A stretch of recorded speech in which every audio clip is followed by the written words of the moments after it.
Bem, senhores, vamos passar então à nossa segunda palestra. O tema... No final, pode ser, professor? Tá?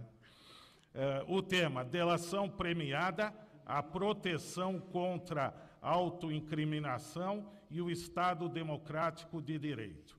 Expositor, professor Dr. Rodrigo Júlio Capobianco, advogado criminalista especializado no Tribunal do Júri, doutorando em Direito Penal pela Universidade de Buenos Aires, pós-graduado em Direitos Fundamentais pela Universidade de Coimbra e professor de vários cursos preparatórios na área jurídica e autor de várias obras. E também coordena aqui o curso de Processo Penal e Direito Penal dos cursos legais e da Faculdade Legal.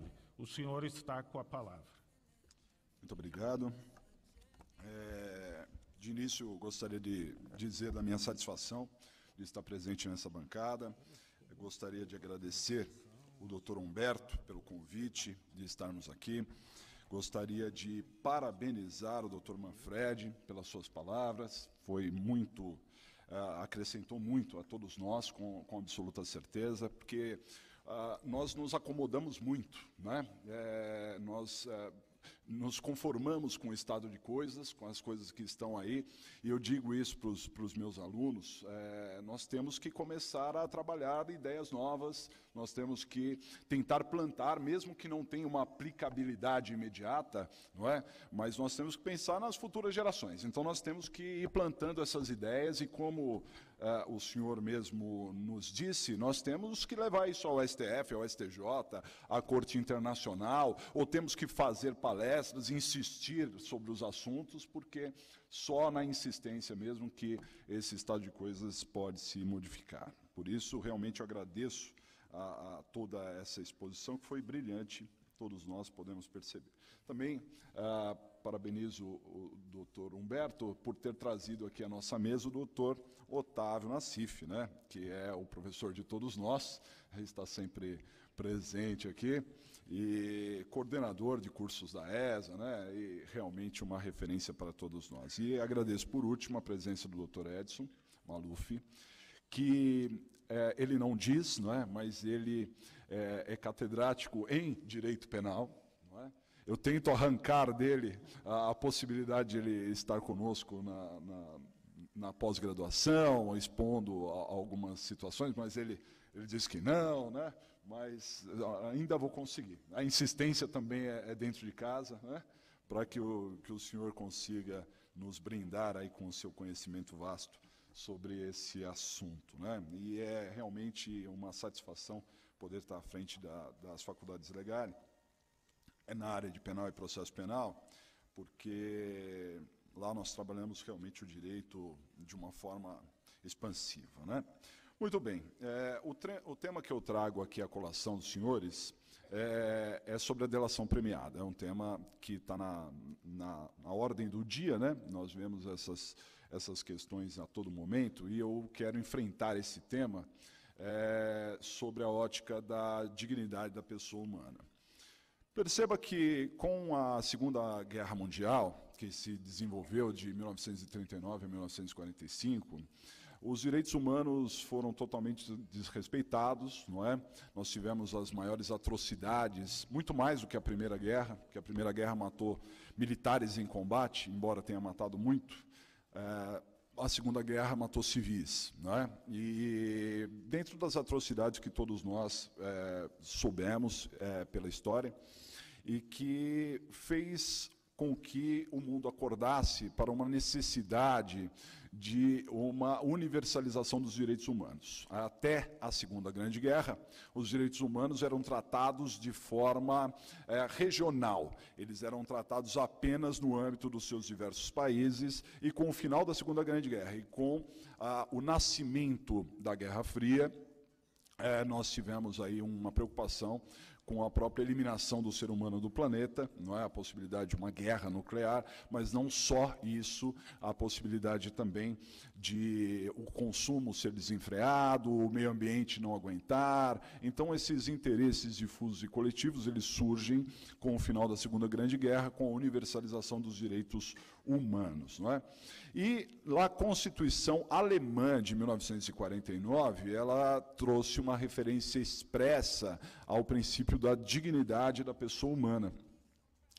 E esse princípio da dignidade da pessoa humana, ele acaba sendo difundido muito mais com os pactos internacionais de 1966, o Pacto Internacional de Direitos Civis e Políticos e o Pacto Internacional de Direitos Econômicos, Sociais e Culturais no âmbito da ONU, não é?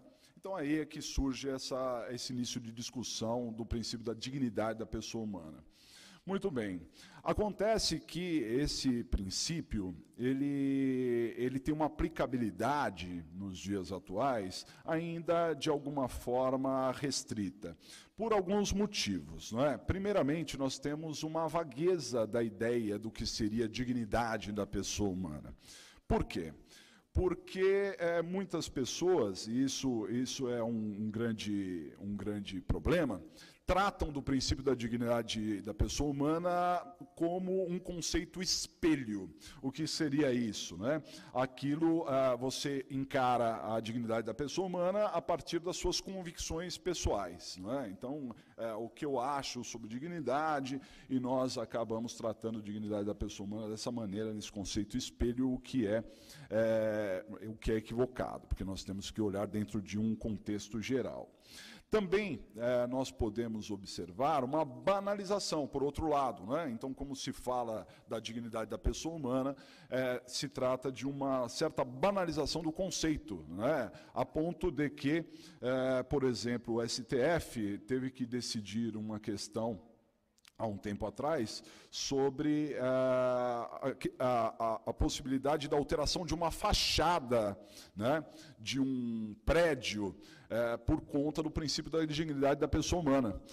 Existia lá uma senhora que ela tinha uma certa idade e ela sofria de uma certa mobilidade, não é? Então ela simplesmente alterou a fachada para abrir, para o sol entrar dentro da casa dela, não é? E alterou completamente esse prédio, e aí gerou-se uma série de discussões sobre a possibilidade condominial disso acontecer, e invocou-se o princípio da dignidade da pessoa humana, até mesmo por uma questão como essa. Ou, por exemplo, como aquela questão que também foi levada ao STF, acerca da briga de galo, não é? A briga de galo como sendo, né, uma forma também de analisar o princípio da dignidade da pessoa humana relacionada à briga de galo, podemos dizer, não é? Então, essa banalização de a qualquer momento se discutir a possibilidade da dignidade da pessoa humana faz com que nós percamos um pouco o foco, o conceito ali dessa perspectiva, não é? Acontece que a dignidade da pessoa humana, ela deve ter um conteúdo jurídico mínimo necessário, e ela deve trabalhar sobre 3 aspectos acima de tudo. Então, o princípio da dignidade da pessoa humana deve ser vista, primeiramente, como um valor intrínseco do ser humano.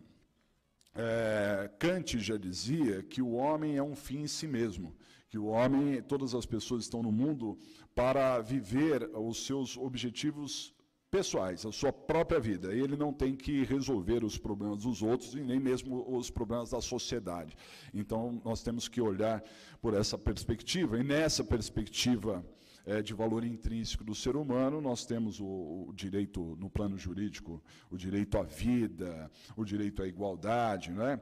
E dentro desse direito à igualdade, o tratamento igual, não é? Realmente o tratamento paritário, sem nenhum tipo de benefícios individuais para as pessoas, integridade corporal, igualdade e tudo mais. Dentro do segundo aspecto, o princípio da dignidade da pessoa humana também trabalha com uma autonomia individual, que são as escolhas individuais do ser humano. O ser humano tem o direito de ter as suas escolhas individuais, não é? É claro que, em alguns momentos, nós passamos aqui para chegar a esse congresso, passamos pelas calçadas aqui frias nessa manhã de São Paulo e vemos várias pessoas morando em ruas, né? E com cobertor ali que sequer consegue cobrir o seu corpo inteiro, né?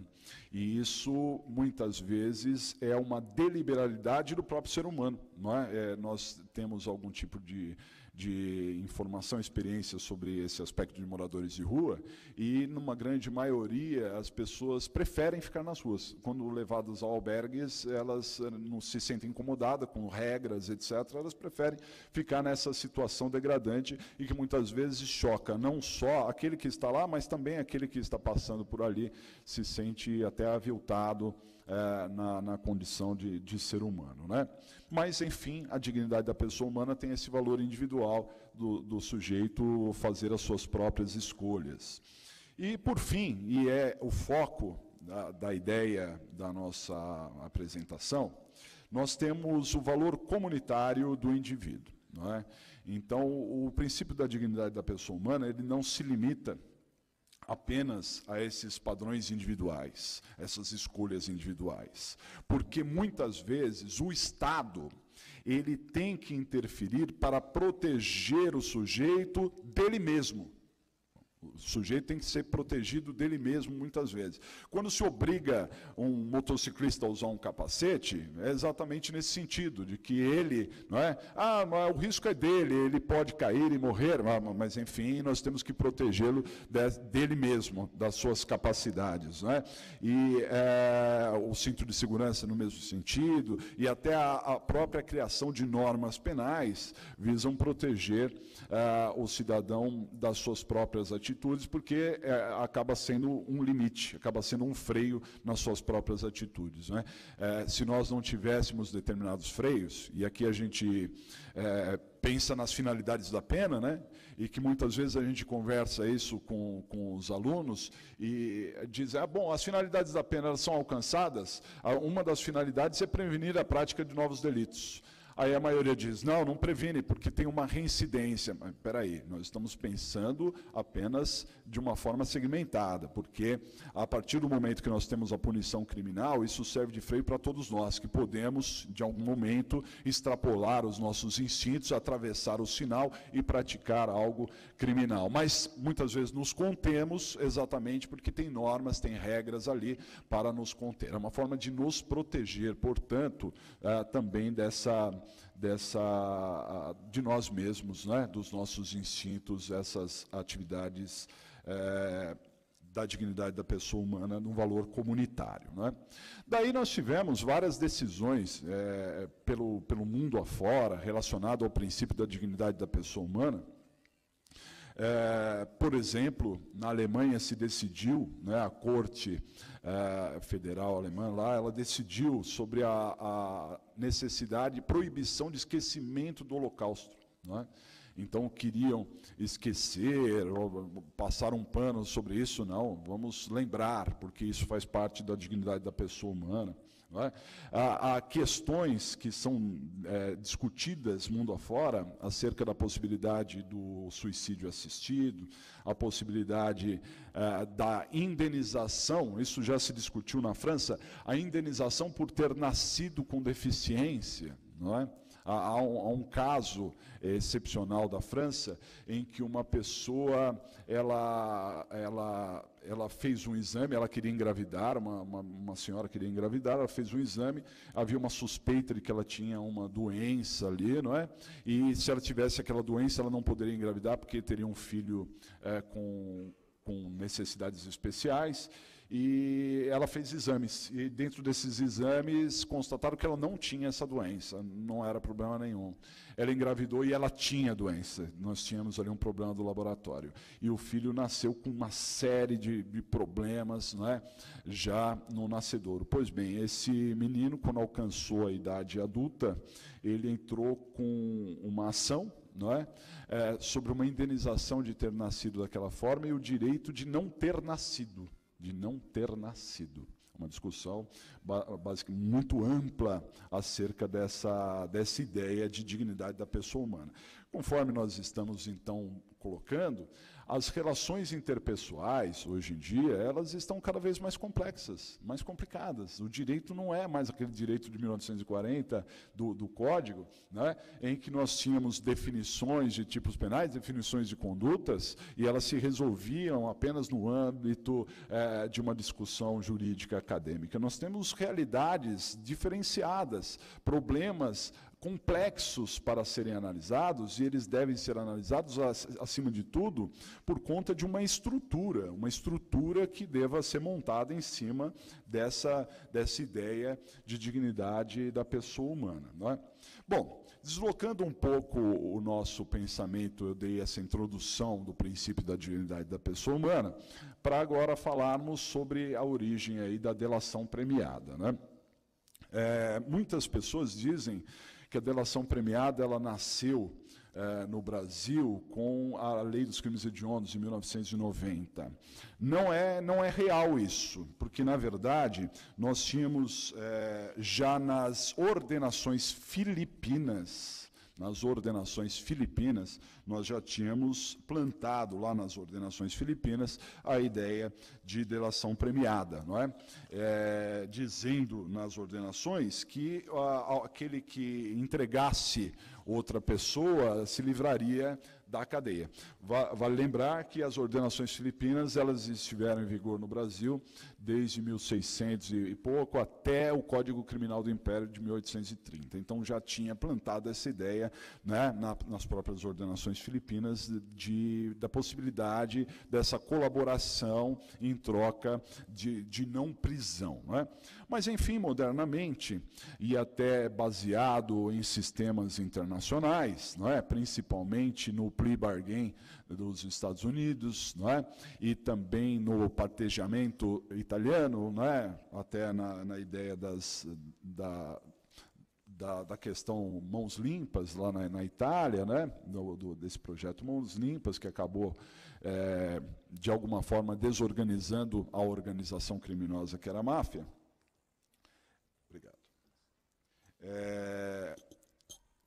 Também se criou no Brasil, então, em 1990, na Lei dos Crimes Hediondos, Lei 8.072, a ideia de delação premiada em dois aspectos. Nós tínhamos lá a ideia daquele que colaborasse, aquele que participasse de uma antiga quadrilha ou bando, atual associação criminosa, e que desse informações para desmantelar aquela quadrilha, poderia ter a delação premiada com redução de pena em até 2/3. Né? E aquele que participasse do sequestro, da extorsão mediante sequestro, também tinha a possibilidade de delação premiada com essa redução. Aí é que nós temos essa formulação. Posteriormente, vieram muitas outras leis para alterar essa ideia de delação premiada, não é? E criar outras expansividades. Por exemplo, para a lei de crimes contra as finanças públicas, organização tributária, nós temos mais recentemente a própria lei de lavagem de capitais, não é? E alterada, inclusive, recentemente, em 2013. Nós temos também a possibilidade dessa delação premiada na lei de proteção a testemunhas e outras formas, e até a própria lei que trata do acordo de leniência, que é mais recente, tratando dessa colaboração, lei de drogas e muitos outros sistemas. Então, se popularizou essa ideia da delação premiada. Ocorre que a delação premiada, e aqui não cabe a mim, de forma nenhuma, não é, fazer nenhum tipo de análise política acerca disso, mas a delação premiada ela é muito criticada. Então, eu trouxe aqui alguns aspectos que depõem contra a delação premiada, para a gente analisar, e outros aspectos que dizem a favor da delação premiada, por que ela seria interessante. Não é? Então, alguns aspectos negativos. Por exemplo, a Lei 12.850, que é a nova lei de organização criminosa, né? Ela oficializa a traição, medida antiética do comportamento da sociedade. Né? Então, seria uma visão da delação premiada como sendo uma traição. Vamos colocar essa ideia. Depois, pode obedecer desobedecer a proporcionalidade da aplicação da pena. Isso é interessante, uma vez que o delator, agindo tal qual e nas mesmas características que outros, terá um benefício, não é? Redução de pena, sendo que ele praticou a mesma atitude que os demais. Não é? A outra crítica é a traição, em tese, deveria ser considerada agravante do crime, sendo, portanto, inútil para abrandar a pena, né? A traição dentro desse conceito. Utilizar a ideia para fins que justificam os meios é uma conduta antiética, né? Então, isso é uma ideia maquiavélica, né, de que os fins poderiam justificar os meios, né? E também, por fim, a questão da delação premiada não conseguiu desbancar a lei do silêncio que impera na criminalidade, não é? Que é a realidade, né? Dentro do aspecto criminal, dentro da criminalidade organizada, impera a lei do silêncio, vamos dizer assim. Esses são os aspectos mais discutidos e polêmicos da delação. Por outro lado, há críticas positivas à delação premiada que nós temos que também analisar, para depois chegar na nossa finalidade. Os aspectos positivos seriam, por exemplo, não há de se falar em uma conduta moral ou antiética, já que as condutas praticadas pelos colaboradores e réus acabam atacando bens jurídicos da sociedade, do Estado, protegidos pelo Estado. Então, ele está colaborando com o Estado, portanto, ele estaria ajudando a todos, não é? O segundo aspecto é que a proporcionalidade da pena deve se amparar na culpabilidade. Isso está no artigo 29 do Código Penal, né? Cada um receberá uma pena na medida da sua culpabilidade, ou seja, na medida da sua responsabilidade. Então, ele poderia ter uma responsabilidade atenuada aí. Outro aspecto é que a delação é uma espécie de traição com boa finalidade, isso entre aspas sendo dito, né, agindo em desfavor da criminalidade e em favor do Estado democrático de direito. Outro aspecto seriam os fins justificam os meios quando esses forem legais, contrapondo aquela ideia maquiavélica. Outra ideia é a pouca eficiência da delação premiada se dá pelo elevado índice de impunidade, de modo que também não é ágil o Estado que diz respeito à proteção do delator. Quer dizer, então, se a delação premiada ela não tem o seu alcance necessário, muitas vezes é porque o índice de impunidade acaba sendo grande, né? E outros aspectos, falando inclusive que isso já está institucionalizado com a própria transação penal, criada lá na Lei 9.099 de 95, não é? São aspectos que depõem a favor da delação premiada, não é? Fato é que hoje, isso uma notícia estampada agora do final do mês de maio, dão conta que existe em tramitação no Congresso 8 projetos de lei para alterar a delação premiada. 8 projetos de lei. E, curiosamente, 7 desses projetos foram iniciados antes da Operação Lava Jato. Antes da Operação Lava Jato, porque alguém pode dizer, né, não, isso é casuístico, porque nós vamos, né, a Operação Lava Jato vai desmoronando aí tantas entidades, né, e por isso vamos alterar a delação premiada. Não, 7 desses projetos de lei vinham anteriormente a isso, e que a ideia inicial já vinham anteriores a isso, né.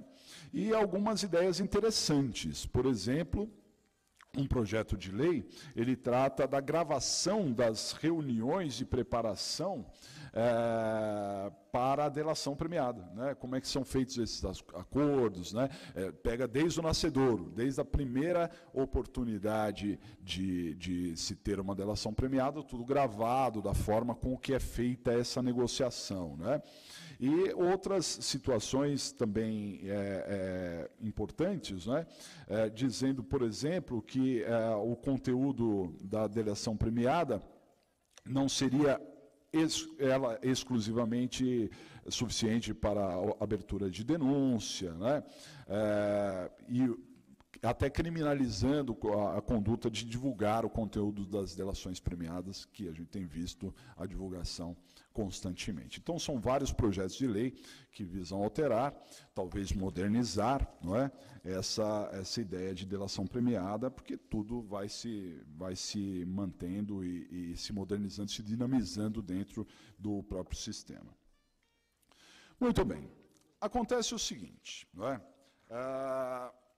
A Magna Carta do rei João Sem Terra, né, de 1215, ela acabou de fazer, no ano passado, 800 anos. Né? E a Magna Carta ela é trazida aí como um alicerce novo, um novo alicerce no sistema jurídico internacional. Ela é um marco inicial de muitas ideias, a ponto de o próprio princípio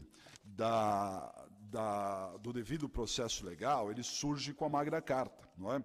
Nós temos lá na cláusula 39 da Magna Carta, que foi escrita em latim, diga-se de passagem, né? O seguinte: nenhum homem livre será apreendido ou preso, ou bens ou fora da lei, ou exilado, ou de alguma forma destituído, nem vai para com ele, e nem com ele se mandará, exceto no julgamento legal de seus pares ou pela lei da terra. Quando fala assim, julgamento legal pelos seus pares e a lei da terra, nós estamos trazendo o início do princípio do devido processo legal. A criação do devido processo legal vem aí na Magna Carta. Os críticos da Magna Carta diziam que, após a Magna Carta, nada se alterou. Na verdade, nós temos aquelas pessoas que eram ricas continuaram ricas, as pessoas que eram pobres continuaram pobres, as próprias intervenções estatais continuaram acontecendo, porém, nasceu na sociedade uma ideia de que as coisas se alterariam, não é? De que o Estado poderia ser contido dentro da sua interferência brutal na vida das pessoas, né? Então, esse sentimento societário é o ponto principal da Magna Carta, que fez abrir os olhos ou começar a iluminar as pessoas, né? Abrir o caminho para o próprio iluminismo, e que depois, com a Revolução Francesa e outras tantas revoluções, nós tivemos a evolução aí dos direitos individuais, não é? Mais precisamente. Então, a Magna Carta ela tem essa ideia, que vem de acordo com aquilo que nós estávamos falando para o Dr. Manfred, acerca de alguns posicionamentos, um sentimento social de uma necessidade de mudança, mesmo que as coisas não mudem, né, efetivamente, mas nós temos que ter essa convicção interna de que as coisas devem se alterar, que as coisas devem mudar. É absolutamente inconcebível, não é, o Estado gastar tudo o que gasta com presos. Não é? Os dados concretos trazidos pelo Dr. Manfred nos deixam estarrecidos na medida em que R$3.000 seria suficiente para uma pessoa, uma família mediana poder se manter, não é? E com isso nós temos todo um sistema e pessoas passando todo tipo de necessidade. Mas isso, vamos dizer que seria uma discussão mais aprofundada e mais à frente, né? Mas de qualquer maneira, nós temos que pensar nessas ideias. E digo mais, viu, doutor Manfred? Eu tenho uma amiga que é juiz aqui do Tribunal de Justiça de São Paulo e que trabalhou na Fundação Casa, e na Fundação Casa o custo dos menores infratores é maior ainda, né? Bem maior, mais relevante, a questão orçamentária também é muito grande, embora tenha um aspecto social muito mais importante.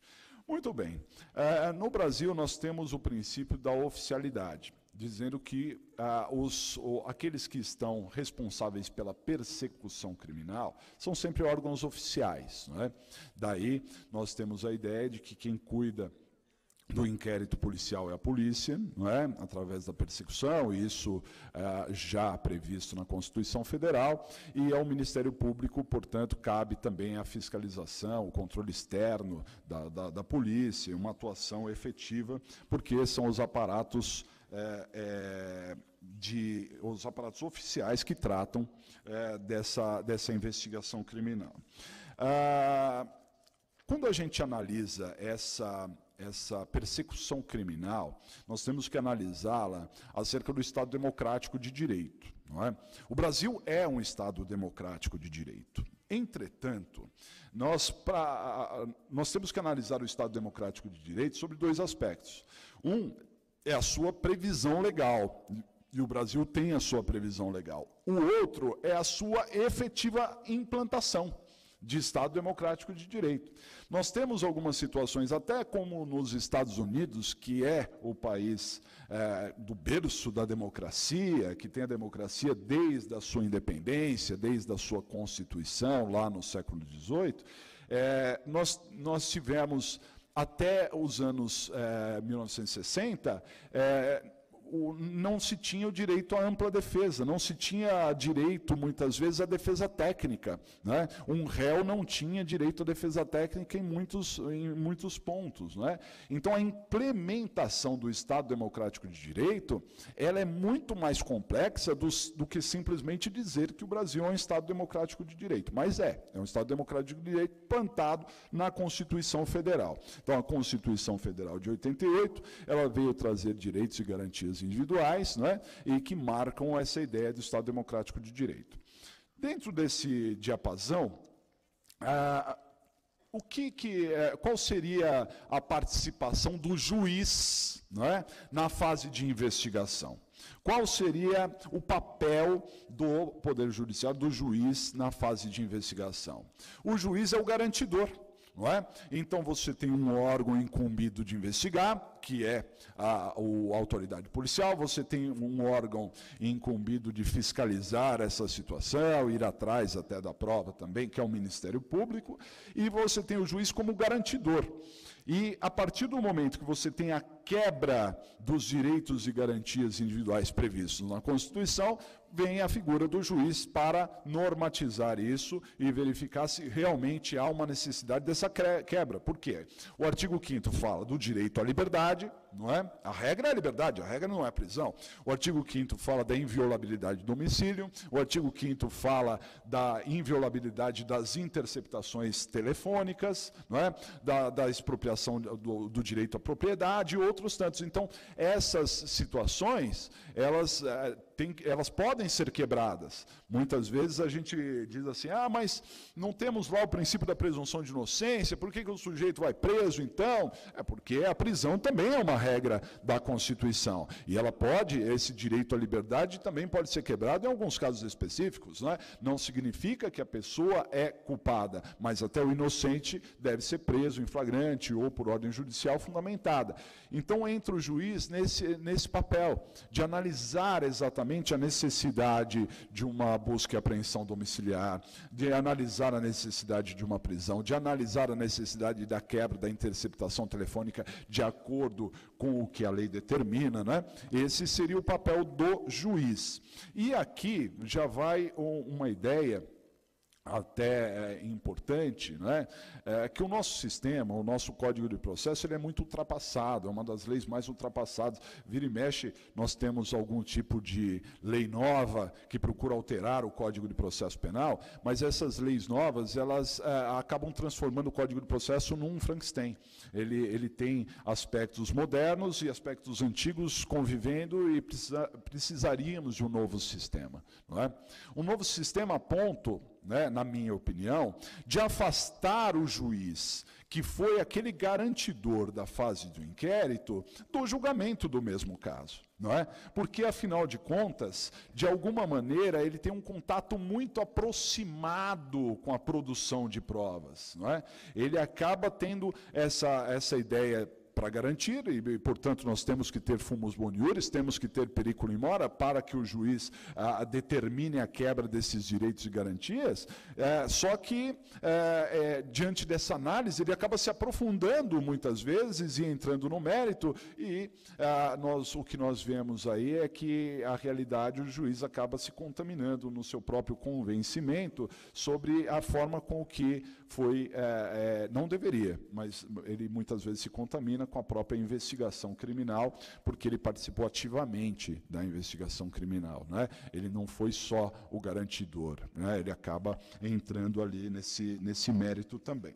E isso acaba gerando uma série de distorções, porque o juiz não cabe investigar. O juiz cabe julgar, assim como o delegado cabe investigar e não julgar. Todos fazem parte do Estado. A persecução é a oficiosidade, tem que ser órgãos oficiais. Porém, todos fazem parte do Estado, mas cada um dentro da sua atribuição, constitucional ali, para se analisar.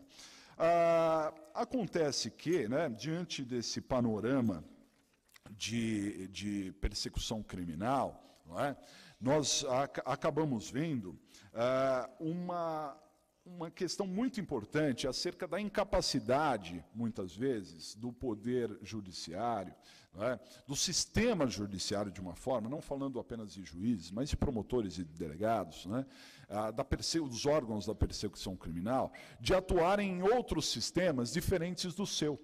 Eles trabalham no sistema jurídico, mas, como nós falamos na introdução, as relações pessoais, as relações interpessoais estão cada vez mais complexas. E, hoje em dia, nós não temos mais, até nas comunicações, antigamente nós tínhamos ali as pessoas que ficavam na calçada conversando, um vizinho conhecia o outro, o crime acontecia ali na esquina, todo mundo estava vendo. Hoje, as próprias comunicações são diferenciadas. As pessoas estão cada um na sua casa, as pessoas não se conhecem, então a própria formação da prova, ela acaba sendo mais dificultada. Nós temos crimes que acabam interferindo, por exemplo, no sistema econômico. E o sistema econômico é complexo. Se você parar para analisar, por exemplo, o crime de lavagem de dinheiro, lavagem de capitais, você vai perceber que ele passa por todo um sistema econômico antes de chegar no sistema jurídico. E aí o que acontece? Nós percebemos uma dificuldade do sistema jurídico de interagir com esses outros sistemas, de ter realmente um conhecimento adequado acerca das ideias econômicas, acerca das ideias administrativas e outras tantas situações. O juiz, muitas vezes, ele acaba ficando apenas no seu âmbito jurídico e não consegue entender exatamente esses outros aspectos. E essa incapacidade, aliada às pressões sociais, porque as pressões sociais são no sentido de punir aquele que pratica o crime, acaba gerando uma série de distorções também, não é? Então nós temos, como bem lembrado pelo professor Manfredi, a política do hands-off, que Luiz Flávio Gomes dizia já desde 1994, a política de não é comigo, não é? Então quando você vai para o judiciário e diz assim, olha, o problema da carceragem exagerada, o número de presos é seu, não é meu, o problema é do legislativo que criou regras para isso. Aí você vai para o legislativo, não é? Olha, falaram que o problema é de vocês aí que criou essas leis. Não, o problema é do executivo que não constrói presídios. Aí você vai para o executivo, mas o problema é seu? Não, o problema é do judiciário. E cada um acaba dizendo que o problema não é comigo, e quando, na verdade, o problema é de todos. Não é? Porque, na verdade,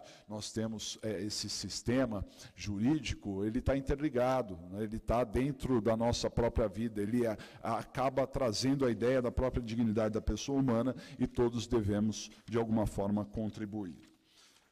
Muito bem. O que acontece a partir de então?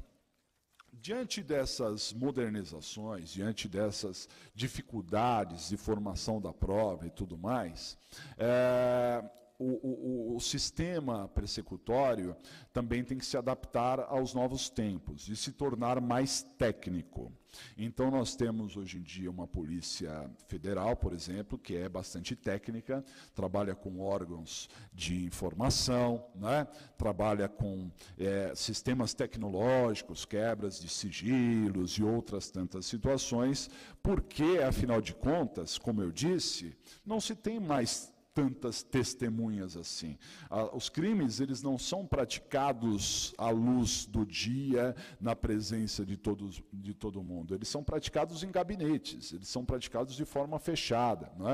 E para se investigar esses crimes mais sofisticados, esses crimes mais engendrados, nós temos que ter mecanismos de investigação também mais modernizados. E é dentro desse sistema, dessa ideia de modernização, E dentro desse aspecto de interdisciplinariedade do direito penal, que se envolve em tantas áreas, não é? Ele se envolve com as regras tributárias, se envolve com as regras civis, se envolve com as regras administrativas, o direito penal está interligado diretamente com tudo isso, é que surge como uma ferramenta importante na investigação a questão da delação premiada. Então, a delação premiada ela vem nesse aspecto da dificuldade de se investigar, principalmente os crimes organizados, né? Diante até da mudança dos hábitos das pessoas, né? Das características de cada um. Muito bem. Acontece que a delação premiada, ela tem que ser analisada, esse é o ponto culminante aqui da nossa ideia, em face do princípio da dignidade da pessoa humana, principalmente no que diz respeito à não autoincriminação. O que acontece? Nós temos na Constituição Federal, mais precisamente na Constituição, nós temos a ideia de não autoincriminação. Isso está previsto no artigo 5º, inciso 63, né, que ninguém é obrigado a fazer prova contra si. Isso já tinha uma previsão no Pacto de São José da Costa Rica, não é? Que é um pacto antigo, de 1969, porém, só adotado no Brasil, internado aqui no Brasil em 92, mas no seu artigo 8º do Pacto de São José da Costa Rica, nós temos a ideia da não autoincriminação.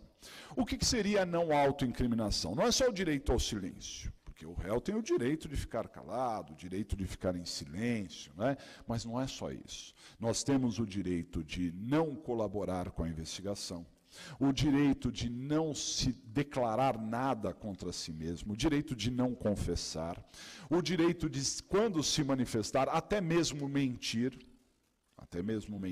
em favor da sua autodefesa, desde que isso não prejudique terceiros, não é? O direito de não apresentar provas que o prejudiquem e, acima de tudo, eu queria chamar a atenção a esse aspecto, o direito da autoincriminação, é o direito de não praticar comportamento que o comprometa. Não praticar comportamento que o comprometa. O comprometa quando? Não só no processo.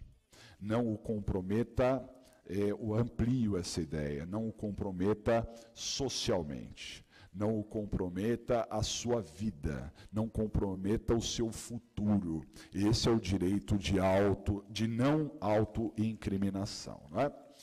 Então, as pessoas, diante de uma possibilidade de ter uma redução de pena, diante da possibilidade de não ser preso, elas acabam abrindo mão desse direito de não autoincriminação, não é?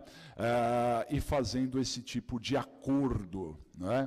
Para confessar, abrindo mão de direitos individuais, muitas vezes abrindo mão de recursos, abrindo mão de defesas, abrindo mão de oitiva de testemunhas para ser beneficiado lá. Só que a gente tem que analisar isso dentro do contexto em que é feita a delação premiada, não é? O que a gente tem observado nesses casos mais popularizados, esses casos tão conhecidos de todos nós, é que geralmente quem faz a delação premiada está preso, não é? Então ele foi preso e, portanto, decretada a sua prisão, ele tem a força do Estado contra si. O Estado, ele interfere diretamente na vida da pessoa e o prende, não é? Na medida em que a pessoa está presa, ela acaba se tornando mais fragilizada, porque é mostrada para ela um panorama do qual ela desconhecia, não é? E que muitas vezes, há alguns anos atrás, sequer qualquer um de nós imaginaria que determinadas pessoas fossem alcançadas pela lei. Não é? E estão aí, muitas vezes estão sendo presos. A partir do momento que a pessoa é presa, ela se encontrando fragilizada, encontrando uma realidade carcerária totalmente diferenciada do que ela imaginava para a sua vida, o quadro que se vislumbra dali para frente é um quadro terrível, não é?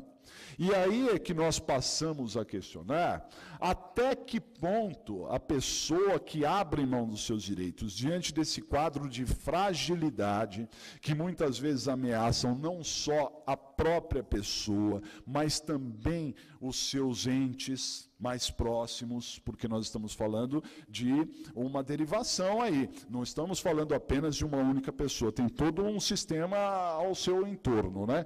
Então essas pressões, não é, relacionadas à interferência do Estado, colhem a pessoa no seu momento mais frágil, no seu momento mais delicado.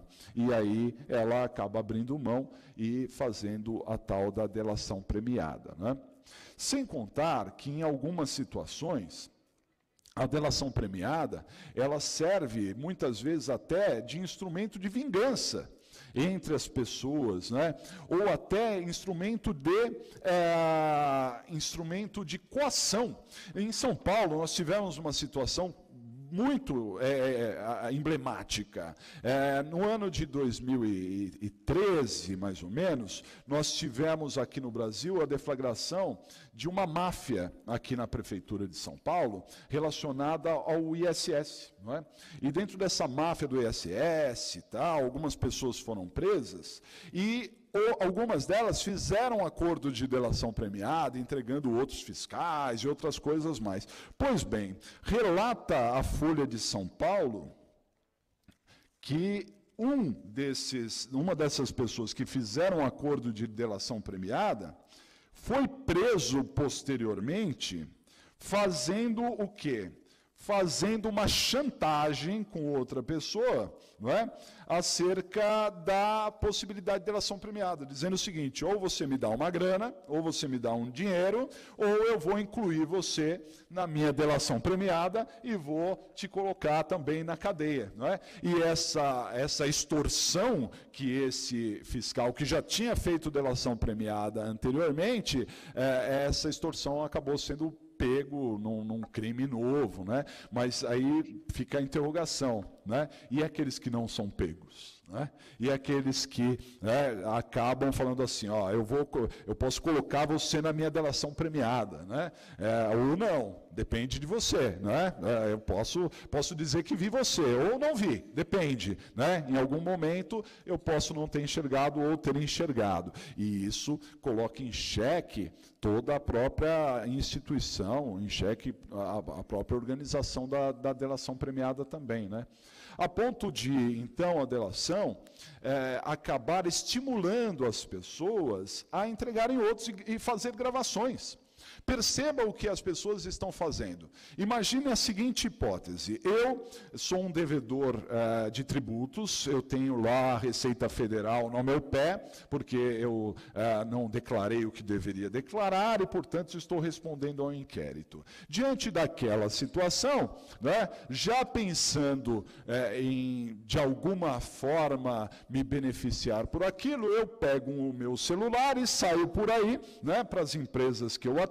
Eu sou advogado, atendo algumas empresas, e eu vou lá e faço algumas gravações, né, de conversas que são possíveis de serem usadas. Vale a pena lembrar que isso não é uma interceptação telefônica, isso é uma escuta ambiental, e a escuta que o interlocutor pode gravar, e serve como prova, né? Então eu vou lá no meu cliente, gravo, converso, olha, aquela sonegação, aí depois eu negocio.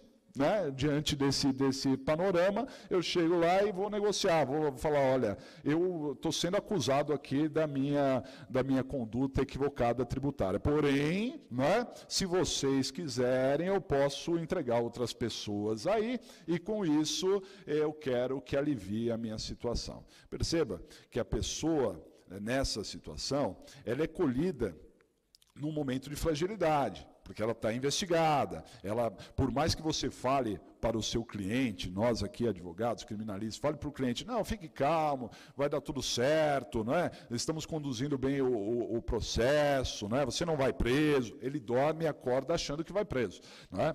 Ele só pensa nessa possibilidade, por mais que o crime seja pequeno até, mas ele só pensa nisso. Então ele está numa situação de fragilidade, e na situação de fragilidade, o que ele vai pensar? Ele vai pensar em possibilidades de me livrar da persecução criminal, não é? E com isso abrir mão de seus direitos individuais, não é? E aí é que eu trago a ideia para os senhores de que nós muitas vezes precisamos proteger essa pessoa de si mesmo, proteger essa pessoa das suas condutas, protegê-la dos seus atos, não é? Porque além de ser uma conduta totalmente antiética, essa de eu pegar o meu celular e sair por aí gravando as pessoas, para depois colocar isso como pauta da minha própria delação, eu estou comprometendo totalmente o meu futuro. Não é? Essa pessoa ela vai não ter credibilidade, ela não vai ser atendida, ela não vai ter amigos, ninguém nunca mais vai querer sequer ter uma conversa amistosa com essa pessoa, porque ela é capaz de tudo. Ela se revelou diante de um momento de fragilidade, uma pessoa que é capaz de tudo para se defender. Ela está falando acima de tudo acerca dos seus instintos pessoais. E ela acaba se tornando um perigo para todos, porque, afinal de contas, essa pessoa ela é um inquisidor, ela está ali para ir atrás de provas, mesmo não fazendo parte do Estado, ela é a grande colaboradora do Estado. Não é? E essa pessoa, portanto, perde a sua vida. Perde a sua vida, perde a sua existência. Eu fico imaginando, nessa situação da Lava Jato, né, como é que é o destino dessas pessoas, como é que elas são tratadas, né, como é que os seus familiares entendem dessa maneira, como é que os seus filhos são tratados a partir dali, né, diante desse aspecto de entregar outras pessoas em nome de receber um benefício. Isso deveria ser tratado da maneira em que o Estado deveria entender essas ideias, e não simplesmente a partir do momento que eu entrego qualquer pessoa, eu tenho direito à delação. Nós precisamos analisar se nós não devemos proteger essa pessoa de si mesmo, não é? Proteger essa pessoa da sua própria capacidade de fazer prova contra si e contra os outros. Não só contra si, abrindo mão de todo um processo, muitas vezes porque enxerga um futuro tenebroso. Afinal de contas, pessoal, um ideal societário é para botar bandido na cadeia.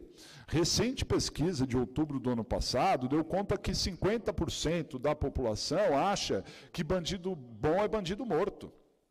Isso está na Folha de São Paulo, em outubro do ano passado. Não é?